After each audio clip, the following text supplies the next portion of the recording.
Hi everyone, running enthusiasts, welcome back to Coachy TV. In this video we're going to talk about what's the perfect warm-up. Last bunch of videos we've looked at really planning out your cross-country season, specifically the general prep phase and all the different workouts you would have in there, and I kind of mentioned briefly about warming up and things like that in those videos, but I never really sat down and talked about, what goes into a good warm-up and things like that. So I want to go through that here today. And lots of questions revolve around what makes a good warm-up. I would say after how many miles do you run in a week, this is probably the thing that's most discussed amongst coaches when they kind of get together and have a chance to chat with each other. So there's a lot of things that kind of go into it. And I think it comes down to asking yourself one key question that we'll get to in 1 second in order to set yourself up for success for your training session. So that's really what we're trying to get to, is how this can set us up for success and what question kind of leads us to that. This is our 2018 boys team from Wharton High School. We were warming up one morning in Brooksville. It's a town that's north of Tampa. No, it's not snowing in Florida. It just sort of looks that way. It's a weird, sort of foggy, really cold morning in December back in 2000. It was actually, I think it was 2017. This was for the 2018 track season we were warming up. But it really sort of, again, it shows warming up. You see a lot of layers here for Florida. It really does involve warming up in some respect, but there are a lot of things that I think people believe the warm-up does that it really just can't do physiologically. It's not possible based on a lot of the things, but there are some important things that a warm-up can do for you, and when you know that, then you'll be able to best select the warm-up that might be perfect for you in your situation. I'm Kyle Giacono. I'm the head boys cross-country and track coach at Wharton High School in Tampa, Florida, and I have been for the last 7 years. If you'd like a closer look at some of my credentials, they are on the screen. Okay, so what is that question that you need to ask yourself in order to set yourself up for the success? Well, it's pretty simple. Why am I doing this workout? First off, if you don't know why you're doing the workout, go back to the drawing board and take a closer look. But this is also going to play into your warm-up, okay? So if you know that why am I doing this? Why am I trying to get this aspect of the runner I'm coaching or yourself better?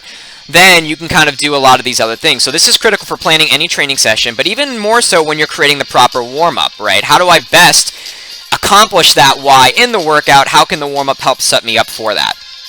So with that answer, then you definitely then also need to ask, how can I best prepare the body to achieve this? A lot of different things you need to train as a distance runner. We're tapping into the aerobic system, anaerobic glycolytic, and anaerobic alactic system. And what of those three things am I trying to get better? Or is it a strength thing or something like that I'm trying to get better that day? And how can I best prepare myself or who I'm training to get to that point is really what you need to look at here. If it's an easy aerobic day, do you really need to spend time tapping into the alactic system? How much actual aerobic warm-up do you need to do if it is an easy workout versus maybe a tempo or VO2 max day? If you are doing something like alactic, how much short speed type of thing should you include in the warm-up? Should you do some smaller aspects of the actual workout that you're trying to get done in the warm-up to kind of shift the body to that point? Those are some of the things that you need to consider when you figure out what your warm-up is. So the right answer is definitely it depends on the person also. So it's not just the workout itself, but there might be some commonalities or some differences in the actual people. Some people might need a little bit more. Our last cross-country season, we had a runner that wanted to do a little bit longer warm-up than a warm-up run of, say, a mile. He wanted to do more like 2 miles. Perfectly fine. It worked for them, and after we sort of tested it out, it seemed to help. Just got them started a little bit earlier on some of the things they were doing. Those are the things you kind of need to play around with because there's certainly not one warm-up that's going to be perfect for everybody. So look at the person, look at the workout you're trying to get done too. But there are going to be some commonalities to consider when you're making some of those variations for the person. Some have really super elaborate warm-ups, okay, that are different for every workout or race. Like I've seen people that would be like, all right, we're doing our fly 30s with wickets, so we want to have this warm-up. But if we don't have wicket hurdles in it, we're going to do this warm-up. Or if we're warming up for the 400, we're going to do this warm-up. Or if we're doing the 5K, we're going to do this. Some of that makes a lot of sense, especially the example, if you're warming up for the 400 versus the 5K, there's probably going to be some different things you're looking at. But when I'm talking about this, sometimes you'll have literally 7 different warm-ups for 7 different workouts that week, and then maybe the next week you're going to go to some different workouts that might even have different ones, 10 or whatever different warm-up routines. I would say I was like that years ago. I would have very, very different warm-ups. Really, I'm down to about 4 for every training session and workout that we do, as well as the different races. So I've definitely pared it down, and I would say they basically are like nesting dolls, where they sort of pair into it, where there's some things we do on all of them, and then we just kind of add to it, depending on the workout itself. So personally now, I try to look again what works for the current group, so it changes on a little bit year in, year out basis. I've never had the same warm-up 2 years in a row. And while consider what's in common with the training design. Okay, so I would say that I'm definitely more on the minimalist side on this. Now, just want to kind of accent what we're tapping into, not overdo it on the warm-up. Okay, so in general, there are some commonalities that are sort of generally accepted practices with the warm-up. Some of them definitely mesh, and some of them, one of them kind of really important one, maybe doesn't based on the data, but you kind of make the judge for yourself. So, the rule of thumb has been, ever since I can remember being involved in the sport, is you have dynamic stretches in the warm-up, and then you would do your static stretches in the cool-down. We'll do a cool-down video later on this week, but that's always the thing is, you want to be dynamic in your warm-up, dynamic in your stretches in that warm-up, okay? This idea has come from 2 major studies that was reviewing a lot of past data, okay? First one came out in 2016. Here's the name of it if you want to look it up yourself.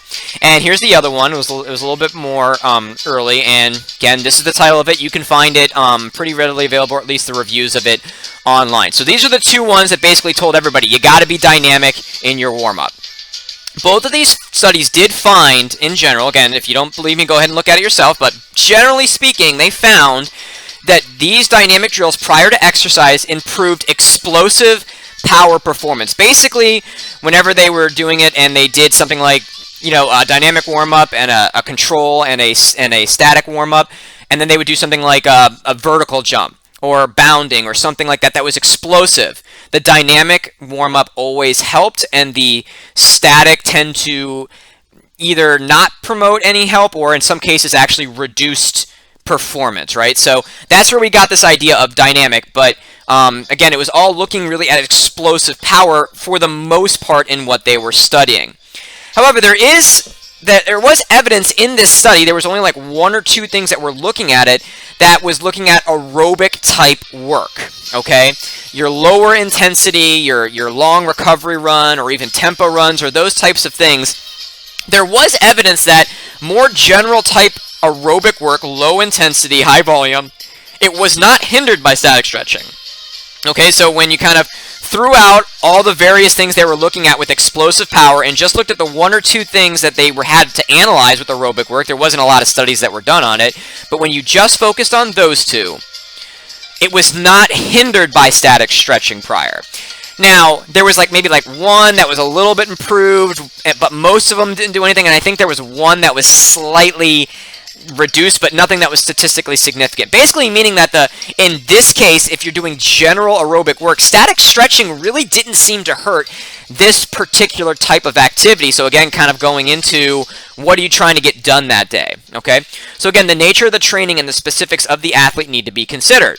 So if you're doing something that's generally aerobic and you have a kid that wants to do some general static stretching beforehand, these studies that actually kind of tended to suggest that very thing, that it is not the worst thing in the world, especially if that kid tended to, or that person tended to benefit from it, either mentally, placebo effect maybe, but maybe there was some physical improvements depending on the day, but there maybe are other days you wouldn't want to do that, okay? So it depends on what you see works best for you, so just kind of keep that in consideration.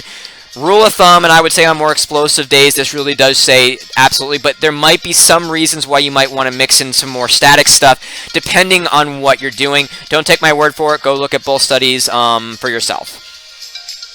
Okay, so 2 things here. What does a warm-up do, and what doesn't it do, or maybe more, what can't it do? Okay, so first up, a warm-up, it does moderately increase the temperature of the muscles, okay? Aerobic enzymes work best around 108 degrees Fahrenheit, okay? And you think, wait a second, if my working muscles get up to 108 degrees Fahrenheit, aren't I dying of a really high fever? Your core temperature is not going to get to 108 degrees Fahrenheit, but the extremities, specifically the working muscles, in this case our legs, they're going to be a little bit warmer just because of the nature of the actual activity. They're doing a lot of the work, and they're they're more susceptible to warming up. So this actually does happen, and then the aerobic enzymes kind of get going more like 108 degrees, okay? They still are working at a lower temperature, but not as much. Now, if they get way, way, way too high, they also shut down for other reasons. So That's something else. And I put on here, there is this idea, and here in Tampa, Florida, there's this idea of you want to get those muscles warm, but you don't want to get the core too warm. There are these things that are coming out recently that are cooling vests. They're lightweight. They go on the athlete so that basically the core stays somewhat cooler. It's just like some ice packs that are in there, and it's supposedly pretty light. I've never used it myself, but I've seen them. But it allows the extremities to get a little bit warm, more to that 108 degrees. So that's something that you might want to consider, but definitely the warm-up can moderately increase the body temperature, or the temperature of these working muscles, which is a good thing to get those aerobic enzymes churning a little bit faster so you can better benefit from the aerobic system in your different activities. We used to say that the aerobic system really doesn't get going until about 90 seconds into something. This is one of the reasons why, because you got to get them up to the right temperature so you can best use the aerobic enzymes to produce energy aerobically. All right, you can also prime the body for correct or incorrect movement patterns. The idea being is if you're doing correct things beforehand, you're going to practice those things and your body's more apt to do things correctly in the workout. But of course, if you do some incorrect movement patterns in your warm-up, you're more than likely to do them incorrectly in the workout itself. So it can set the stage up for proper movement patterns, but make sure you are setting it up for proper movement patterns, not incorrect movement patterns. And I'll give you a couple examples later on. As I said, I've got some videos on this. And it can mentally prep for training or a race. This is why, you would want to maybe warm up on the first mile of your cross-country course, or mile and a half or 2 miles, whatever it is that you do for your warm-up, on your actual course itself, if this is for cross-country. Obviously in track, there's not a lot going on with that, but that's one way you can also do it, but just sort of mentally getting yourself ready. There is some benefit to doing that in the actual warm-up, just kind of gearing yourself up for the appropriate task at hand. What it cannot do, and this is why I think a lot of people think they're doing the warm-up and it's not really happening, okay? It cannot increase your body's homeostasis for training in a meet, okay? That doesn't make a lot of sense, right? Obviously, I'm going out, my heart rate's coming up, you're kind of releasing some different things to produce energy at a higher level. Doesn't that increase homeostasis? Well, absolutely it does, but the problem is, in actual working respect, it's not going to do it for whatever you're doing unless it is almost literally right before, okay? So you're doing a lot of stuff popping around and then the gun goes off and then you go, or you've got your kids or yourself doing it and you jump right into the first rep, your homeostasis will be up, right? The problem is your heart rate and all those things are really going to start to reset. And I think I had a, no, I don't. Are really going to start to reset very quickly, especially for a well-trained aerobic athlete. I mean, your heart rate's going to be a little bit elevated still, but it's certainly not going to be at an intensity that's really going to benefit your aerobic energy production or anaerobic energy production or anything like that. It goes back to normal pretty quickly. Your body tries to return to homeostasis. You put yourself through a ton of training regimens, and basically that's getting your body to want to get back to homeostasis. That's what a lot of your training is. So you're going to return to that pretty quickly. So in actual practice, yeah, your homeostasis is going to come up. You're going to be sort of charged up, for lack of a better term, but not for long enough for it to really do anything to your training or your race itself. And I would caution, and I cringe when I see you'll have a kid, you're at the track starting line or in cross country, and they'll say, all right, run outs, and you see all these people just sprinting out, and you know they're going to be starting the race in like a minute. Man, I cringe when I see this. I tell my kids not to do this. In fact, I want them sort of shutting down a lot of their stuff at least 5 minutes before. 8 minutes would be better. 10 minutes would be perfect. I've talked about this in previous videos. One about alactic running. I'll put it in the description down below. That system needs 3 to 4 minutes to reset, okay? Alactic energy production comes from creatine phosphate. I really talk about this, like I said, in detail in that video, so I'm not going to go into it a lot. But basically, that system needs 3 to 4 minutes. This is the fastest energy system production mechanics that the body has, and it's what you want at the start of a race. When your body does not have this anymore, and it only lasts 6 to 7 seconds, so we're not talking about a ton here, but then your body switches to the anaerobic glycolytic system. That uses acid for production. The further I think you can push that energy system back using energy alactically before we produce acid, I think the better. So if you've got kids that are sprinting out right before and you see all that stuff, and then you see it a lot in cross country where they kind of get all together and you'll see certain teams do like a little scream chant thing together. Oh, I just cringe when I see it. I want my kids to be a little bit more baseline. their heart rate's already coming back to normal, but I want the creatine phosphate, the alactic energy system to be sort of at neutral, and you're really not going to get, like I said, that really increase in homeostasis, and I think that's why a lot of people do this. So I would give yourself 3 to 4 minutes at the minimum. And like I said, my suggestion to my kids is if you want to do strides at 8 minutes is great. If you have an official or whatever that calls for last strides, and you did one about 3-4 minutes before, don't do another one. You're fine. You're good. You're ready to go.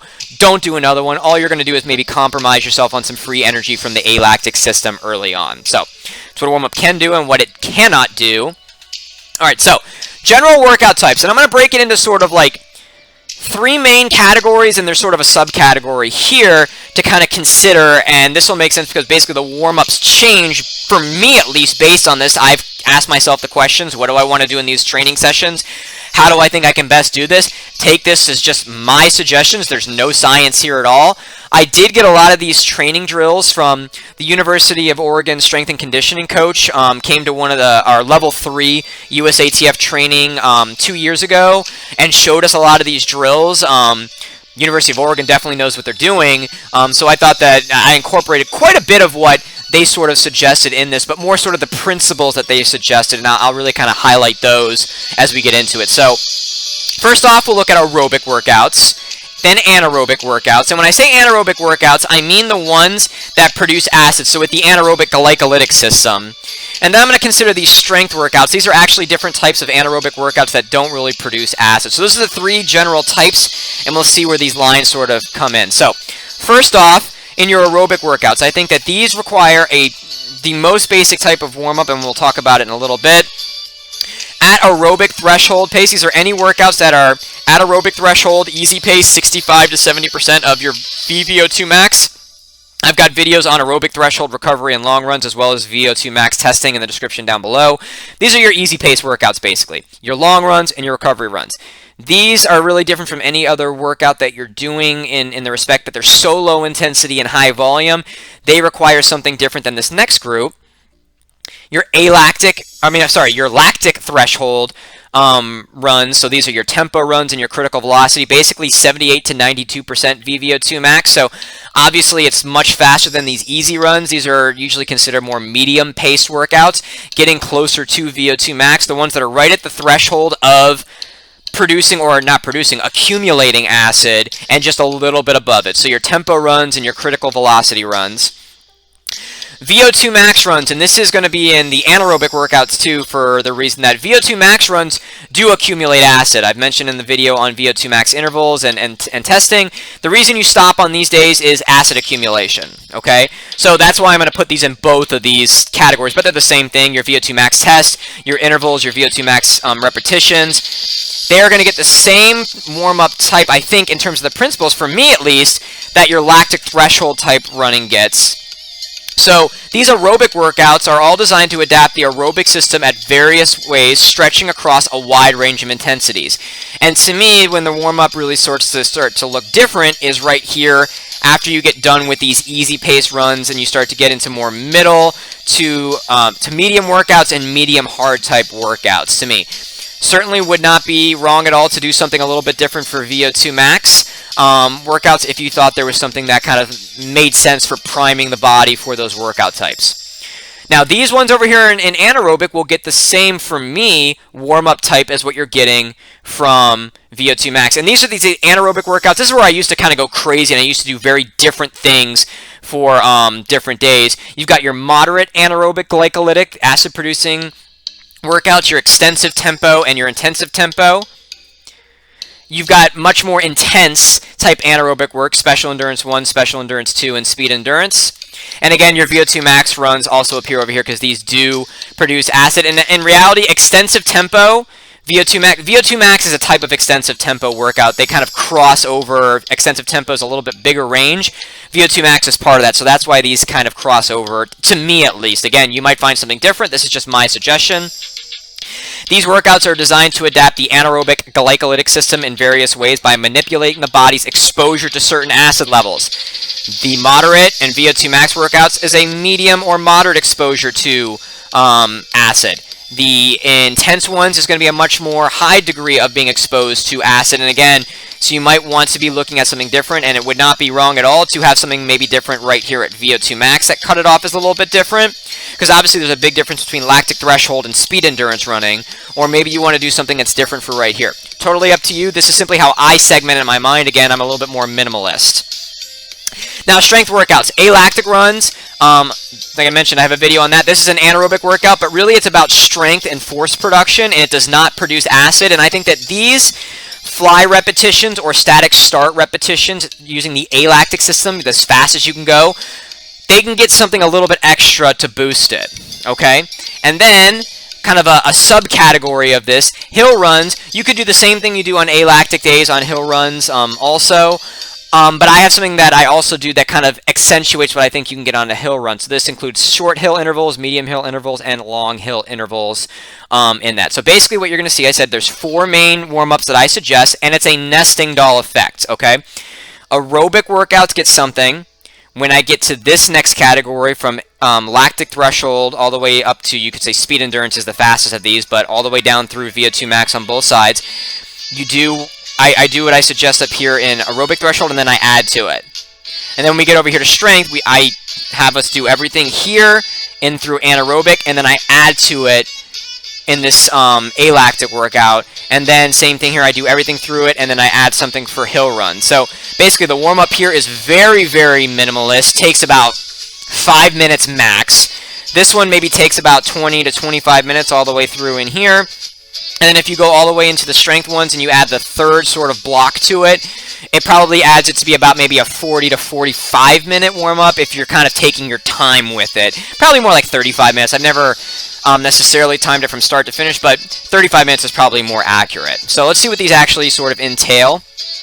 Oh, should have read this. These workouts are designed to adapt the central nervous system and muscles in various ways in general to enhance force production in different ways, but they also want to tap into the aerobic system. And some of the things that you're going to want to practice when you're setting yourself up for faster aerobic workouts or anaerobic workouts. The idea being is to tap into these sort of higher force productions. We want to have the benefit of everything. Aerobic system, anaerobic glycolytic system, and then all the way down to fast neuromuscular central nervous system, sort of fast firing type of prep work. Alright, so aerobic threshold at AT is aerobic threshold. I didn't want it to wrap, so that's why it's just AT. That's aerobic threshold. These are your easy workouts we talked about, your recovery runs and your long runs. My focus on these warm-ups is simply to practice correct movement patterns. That's it. These workouts are high volume, low intensity, which can lead itself to mechanical breakdowns because of all the contacts or the foot contacts, right? You can see this a lot. It's low intensity, so a lot of times mechanics can break down. Sometimes people aren't paying attention to what they're doing. So I want to do some correct movement pattern practice on the front end. And this is going to come directly from the University of Oregon when they came and spoke to us at our level 3 training for USATF and IAAF a couple years ago. This is what I recommend. Again, very minimalist here. Just the basics, okay? This will take you 5 minutes max, okay?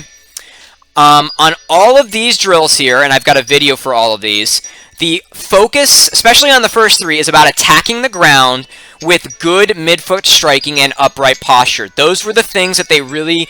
If you think about your distance runner or yourself, these are the things we don't really do. We just don't do it, right? You see sprinters, they when they go after the ground with their foot, they go after the ground. Distance runners, they kind of like, la-di-da, you know, my foot's coming down, maybe it gets to the ground, maybe it doesn't, and oh, look, I'm going into my next step. It's not a purposeful attacking of the ground, and that's something that you want to practice early on so you don't just get very lazy in your actual run. You definitely want to work on hitting at that midfoot, not heel striking or getting lazy with foot placement, and upright posture, not that leaning. You sometimes see leaning at the waist. That causes your arms to come up and a lot of sort of bad things. You want to be upright.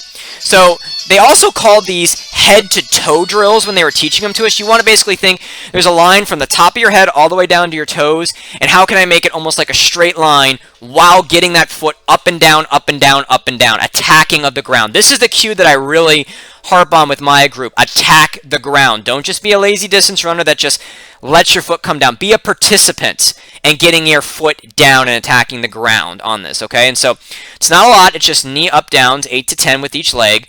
Frog up downs, and again, I will show you what these all look like, 8 to 10 each leg. Kick-ups, 8 to 10 each leg. Forward lunges, just 4 to 6. Side lunges and backward lunges, 4 to 6, okay?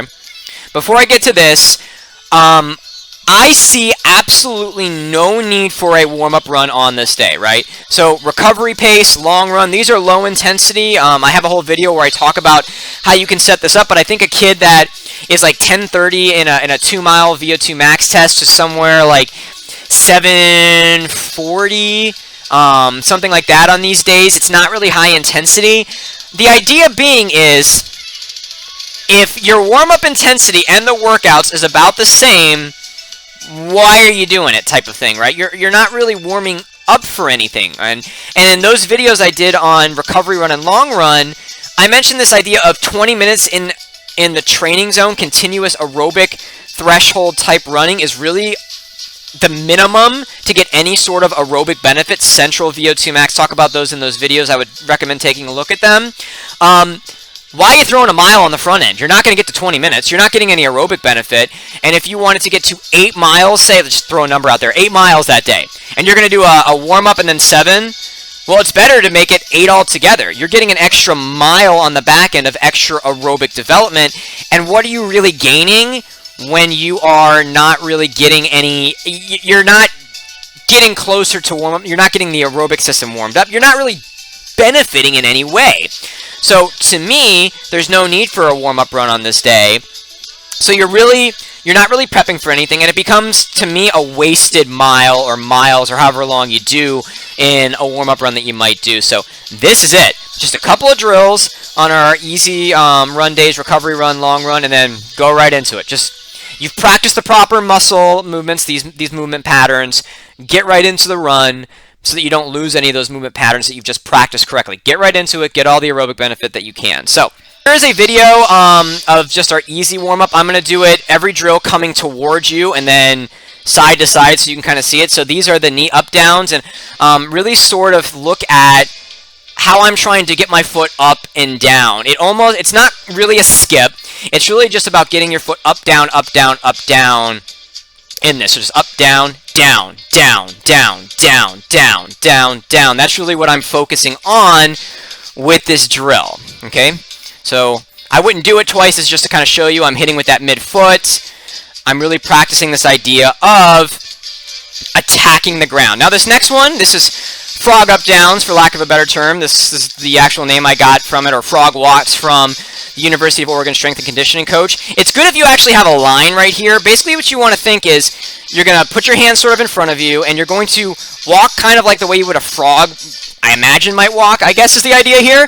You want to basically kind of get your knee up to your ear on the same side of your body, but then get your foot back down in front of you as if you're on a log that you would fall off if you step off too far. So it just kind of looks like this. We're still going to attack the ground, but it's up, down, down, down, down, down, down, down, and get that foot back to center while getting that knee up also. It's kind of waking the hips up and everything, getting your foot up and down. That's what it looks like to the side, still hitting with a good midfoot as you're doing it, but again, that emphasis on attacking the ground. This next one, kick-ups, it almost looks like a B skip. I know on the second time through I almost get into a skip, but really it's just about getting your foot. This is not about stretching your hamstring. It's just about getting your foot down, down, down as you're doing it. And when I'm doing this with my kids, again, I'm saying get that foot down, down, down, down. Again, it kind of looks like a B skip there. It's really more of a kick-up as you're doing it. Now we're going to do some lunges, just forward lunges. Really think good upright posture on these if you're going to take this suggestion. Down. I'm putting my hands on my shoulders so there's no sway. Just trying to stay as locked in and straightforward as possible. Like I said, just 4 to 6. Do it again to the side. Your knee does not really have to touch the ground. Just kind of get close. You can draw a line from my head kind of all the way down. You just want to think good upright and bending at the hip. I'm going to do the same thing basically sideways. The recommendation is kind of do a little bit of a tiny pop up as you are doing it, just to kind of keep yourself upright as best you can. Try and keep your head as if you had a glass of water on it, so you're not going to spill any water if you were sort of imagining another cue on this. Do it to the side. And the last one is a little bit more challenging.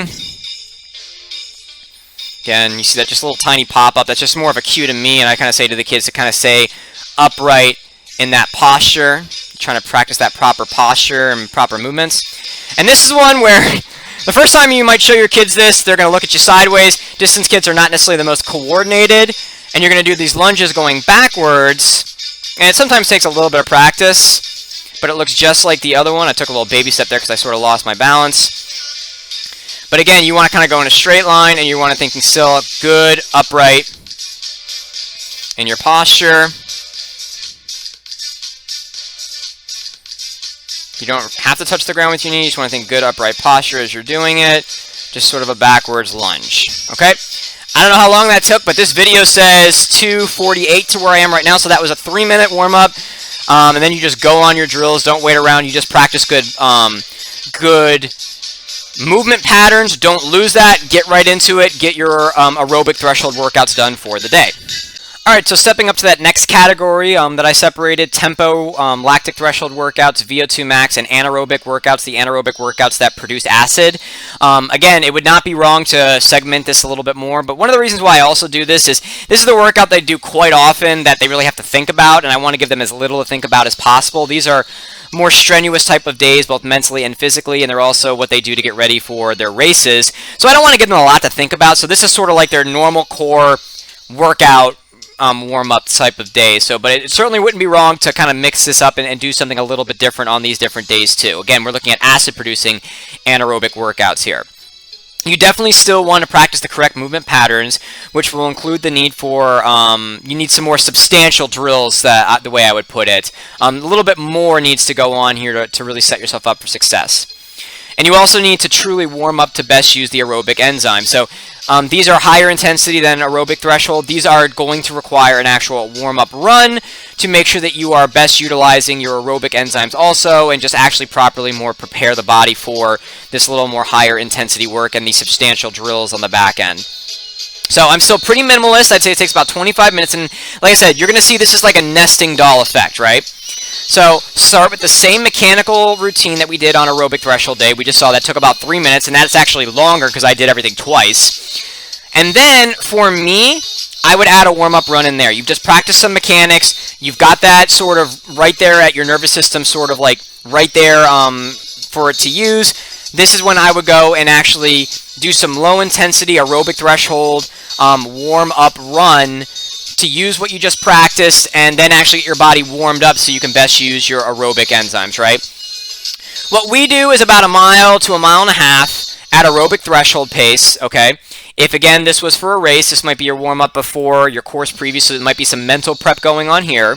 Okay, so you go, you've done your drills, you do your warm-up run. What does that take? About 7.5 minutes, so we're probably about 10 minutes total into it, and then we're going to do some additional drills. They probably got some water or something afterwards, but some additional drills to continue focusing on movement patterns. That's really what these are still doing. We've now just tapped into the aerobic system for the higher intensity work, so we've got the aerobic system, these enzymes warmed up. Let's do a little bit more to really gear up this idea of movement patterns and just get ourselves ready to go. So some of these you've probably heard of before. Some of these I'm going to again say that you really want to focus on the attacking of the ground. A couple of these that are most common I think are done incorrectly quite often, again, because of what distance runners tend to be good at and what they tend to not be good at. Basically, you're going to do, or what I would recommend, you can do whatever you want, if you've answered those questions we've talked about earlier. I would say what we call sprinter walks for about 20 meters. We do a right leg gallop and a right leg and a left leg gallop each. Okay, so there's 2 of these for about 20 to 30 meters with about a 20-meter run out. Good A skips, and I'm going to show you what I mean by good A skips and good B skips, okay? 20 to 30 meters with a run out of 20 meters, excuse me. Good medium stride, 15 or so meters. And I would say faster stride. I mean, you're not sprinting, you're not going as fast as you can, but something that's faster than a medium stride, but it's not a sprint, something like that. Just tell them 90%, something like that. Just, you want it to be a little bit faster, you've geared it up a little bit, 50 meters. And then go, and then what we call hips and calves. I have a video that I can show you of this. This is basically the only static stretch that we do, is to get the calves a little bit loose. Everything else you have seen, I do pretty much follow the dynamic is better. We talked about those studies up before. It's what seems to have worked for me, but the research does say that you could do some more static stuff if you think it works for you. So let's take a look at these, especially the the skips that almost everybody does in their warm-up, what I mean by good A skips, B skips, and these strides. Okay, so got the camera on the ground here because I really want you to focus in on the attacking of the ground again on this, okay? These are going to practice the same basic ideas, the thing that distance runners are not that good at. We're going to start with the sprinter walks. I'm not going to do them for as long because I'm kind of trying to find a good place to where I could put this the camera up and have some space to have it happen.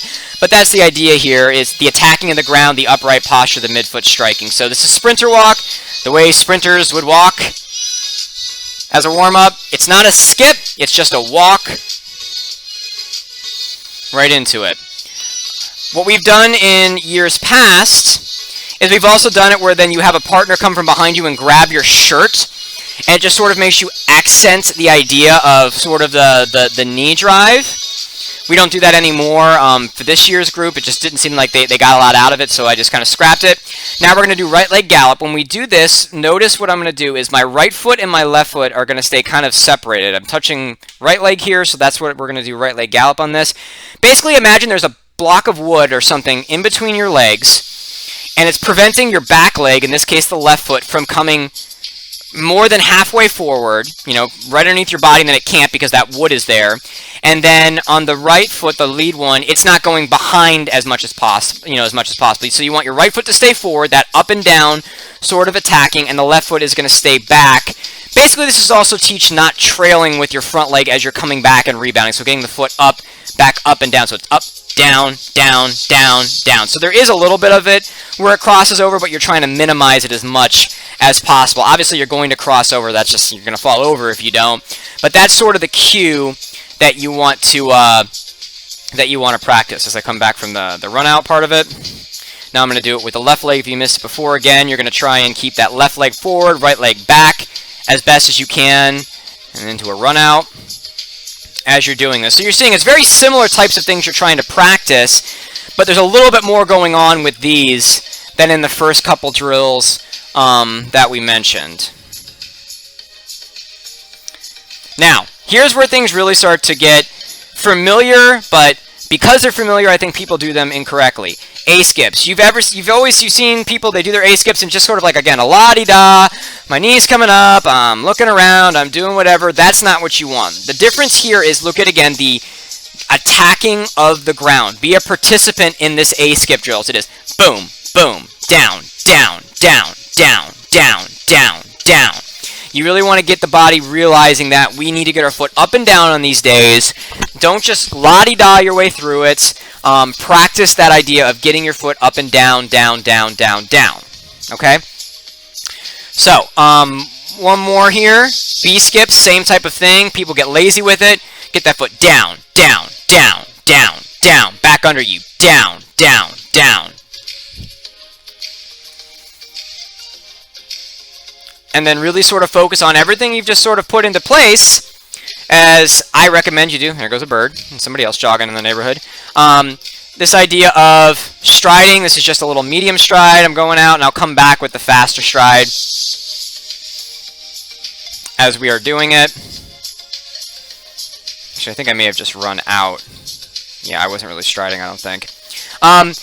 And just kind of putting all those things into place that you were just sort of trying to do. Good knee mechanics, get your foot up and down, down, down, down, down, good upright posture. Just try and put all those pieces together that you just practiced in this, let's say, another 2.5 minutes or so of these actual drills. Not a ton here. Like I said, I'm definitely minimalist as you're doing this. Everything all put together, probably more accurately, more like 20 minutes in everything as you kind of go all the way through it. So that is our second tier, as you could say, warm-up.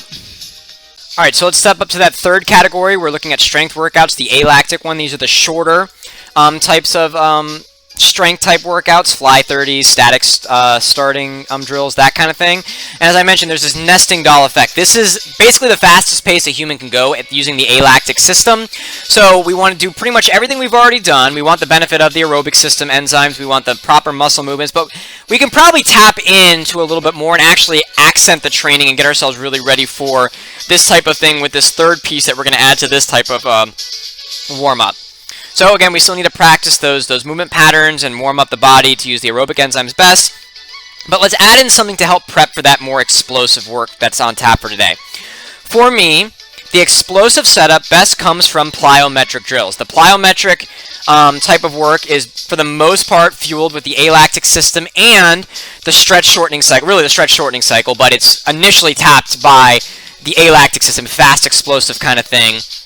So start with the same mechanical type routine, your warm-up run, your additional drills like on lactic threshold, VO2 max, and anaerobic acid producing days.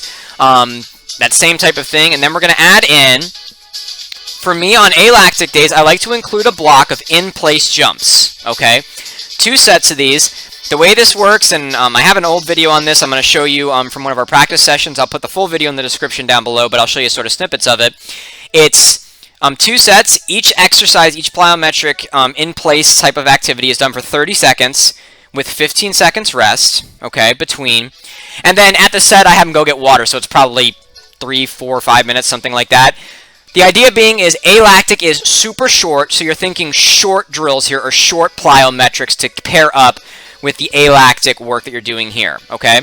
So the exercises are in-place hops, side-to-side hops, crossover hops, bunny hops, and then you'd end with just a cross-field stride.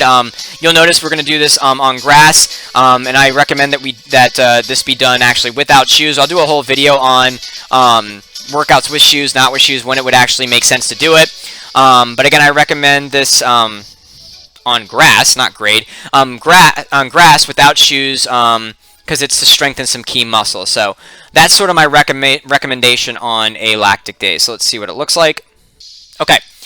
So this is, again, just a video that's on in-place plyometric jumps. I think the video is called that if you search for it, but I'll put it in the description down below. We were doing this on a day that we were also doing alactic type of work, and you'll see me, I'll sort of demonstrate each of them. We'll start with in-place jumps right here. It's literally just a pop. And what I'm going to explain to the group here is, as you're doing it, you don't want to do what I just did. You want it to be more that in place, so you're not like breaking by having your knees go crazy. It's just like that. So I'm not bending my knees a lot. You want to have a little bit of a stiff knee. That's the in place one that you would do for 30 seconds with 15 seconds in between. Then the crossover is basically a jumping jack without the hand action. You're seeing I'm trying to keep my knees somewhat bent, or somewhat stiff, I should say. Excuse me, let me go back to that. As I'm doing it, then you're going to do, that's the side-to-side hops. Then you're going to do your crossovers. You're just adding the crossover aspect, a little bit more mechanical stuff. And then bunny hops is just like the in-place jumps, but you're going to do it by getting some forward action. So you're hopping across the field. See, so bunny hops are just kind of out and across the field. You're getting some forward action as you're doing it for 30 seconds. So it's not about the distance. We usually get about halfway down the field, so I guess it's about 50 meters. But it's 30 seconds, so if you have somebody that's really going crazy on it and they're just getting a whole bunch of extra space, it's about time, not the distance. And again, just to kind of like practice that and to put it into place, you're going to turn around and just do a stride.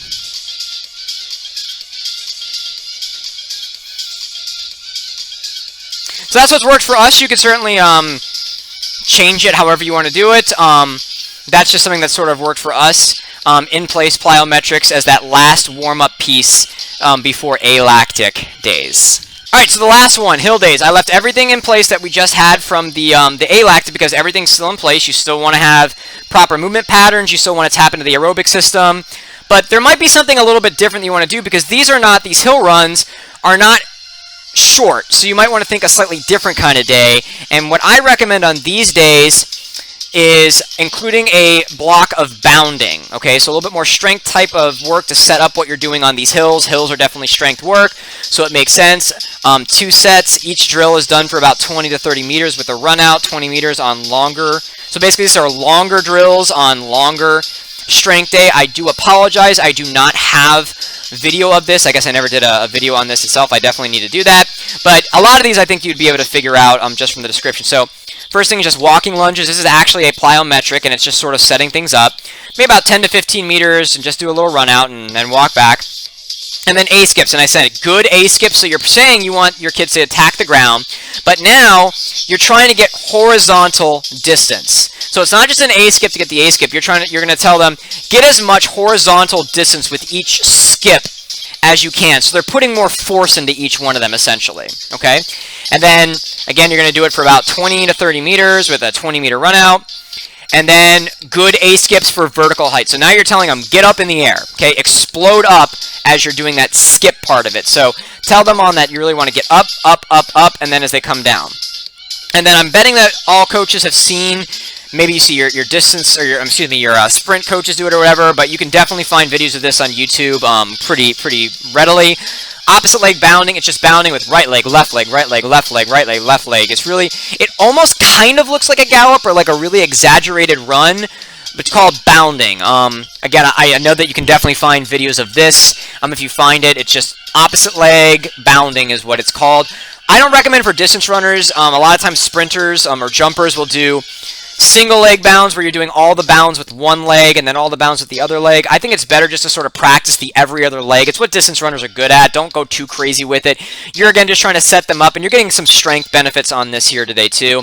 2 sets. When we do our hills, we're not usually at a place that has a ton of places they can get water, but give them a little break in between, maybe again 3-4 minutes. They have their water, go get it in between, and then do another set, and then do your hill workout for the day, and that should set you up for some really good success on your hill workout. So wrapping this up with some key points. There is no perfect warm-up. I hope that was very clear.